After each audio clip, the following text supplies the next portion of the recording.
June 2nd, 2025. In the dark waters of the Red Sea, hell breaks loose. Dozens of Iranian cruise missiles, suicide drones, and explosive-laden speedboats race toward the USS Gerald R. Ford, the most advanced and expensive aircraft carrier in history, carrying over 5,000 American sailors.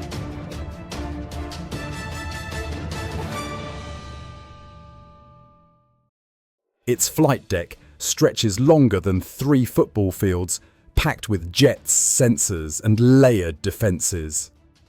But that night, even the most powerful ship couldn't keep the nightmare away. Radar screens exploded with warnings. Gatling guns unleashed 4,000 rounds per minute. Sea Sparrow missiles launched into the sky. One escort ship took a brutal hit. Smoke, fire, men running. And in that metallic storm, the United States responded with precision and fury.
Just hours earlier, the Ford Carrier Strike Group had been cruising in tight formation, surrounded by destroyers and cruisers armed with Aegis radars, long-range missiles, and close-in defense systems. For decades, such a formation was a floating fortress. That night, Iran chose to test that assumption. At 10:04 a.m., the USS Gravely's radar picked up strange signals too small for bombers, too erratic for standard formations. Within minutes, US electronic warfare units confirmed heavy jamming across multiple frequencies. Iranian drones equipped with Russian-grade interference gear were flooding the spectrum. Then came the bombers, low fast, upgraded with advanced avionics slipping just outside radar range before diving in.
Below the surface, sonar teams detected swarms of high-speed drones, speedboats turned into floating bombs.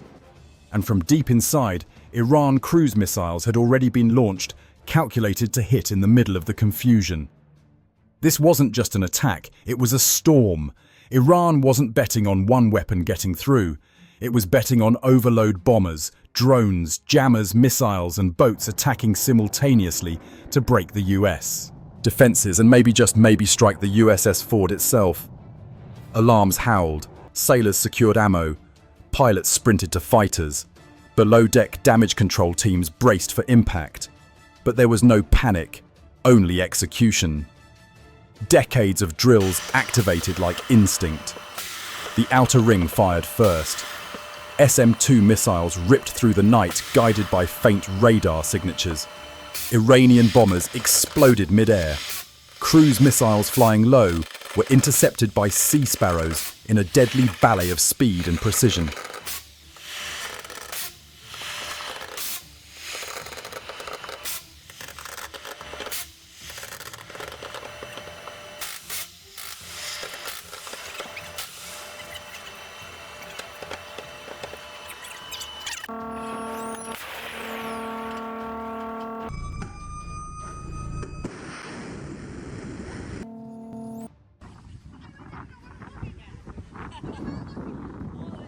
But the skies weren't the only threat.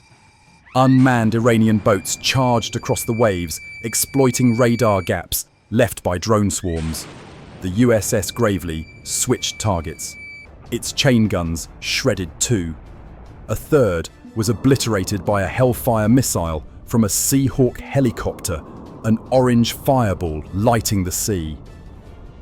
Above EA-18G Growlers blanketed the air with jamming. Iranian drones lost contact, spiraling into the sea like broken birds.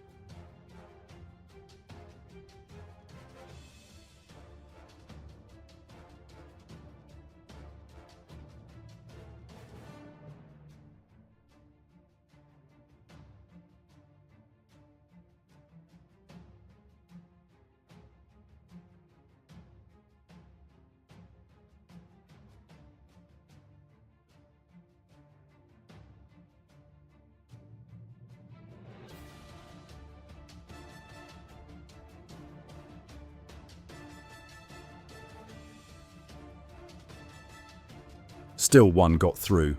A heavy drone equipped with anti-jamming navigation flew at wave height, dodging radar, avoiding interference.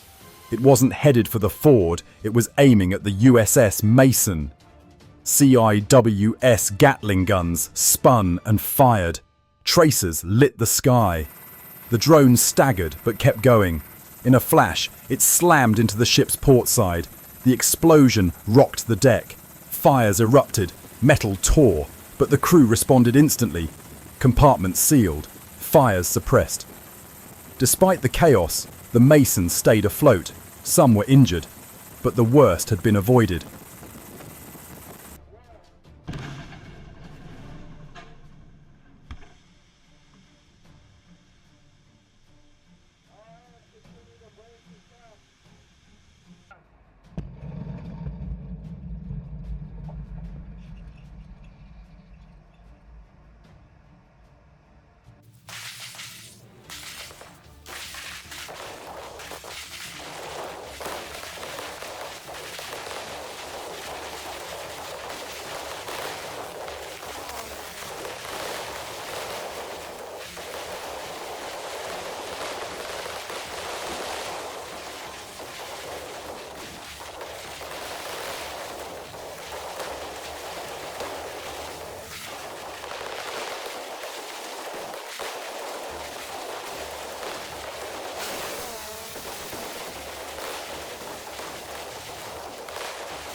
By morning, the Iranian strike had failed, but the United States wasn't done.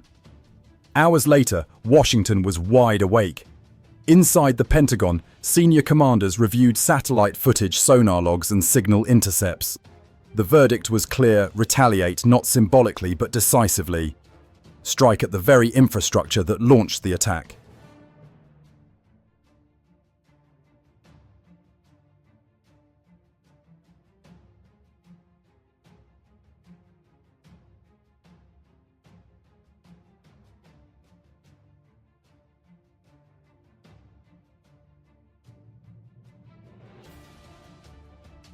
Just after sunrise on June 3rd, FA-18F Super Hornets roared off the Ford's deck, loaded with standoff precision missiles.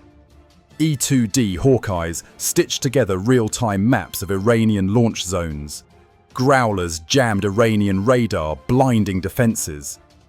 Far to the south, two B-2 Spirit stealth bombers took off from Diego Garcia, each carrying bunker-busting payloads.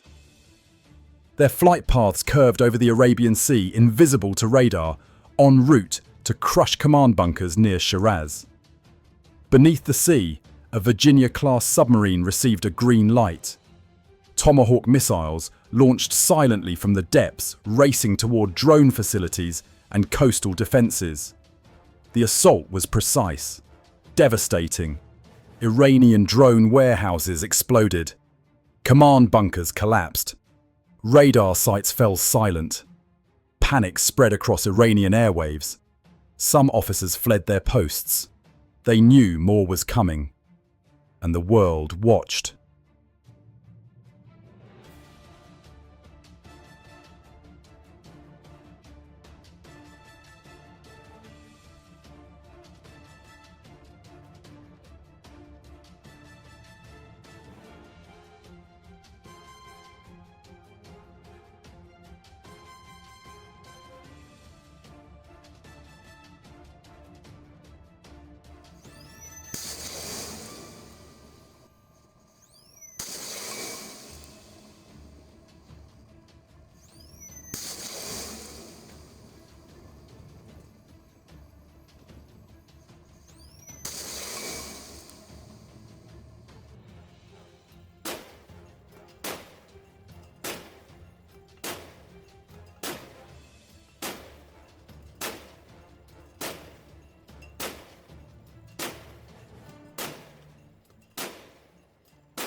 Governments worldwide saw the satellite images burning, bunkers, collapsed radar sites, and reached one conclusion: the US still rules the seas with unmatched precision, speed, and power. The Red Sea is a lifeline for global trade, and America didn't just protect a carrier, it defended the world economy. Iran's gamble exposed a harsh truth: attacking a US carrier invites devastating consequences. As warfare evolves with drones and jammers, it's still people disciplined, unshakable, who make the difference. This is a wake-up call. Subscribe now and stand with those who keep the oceans free.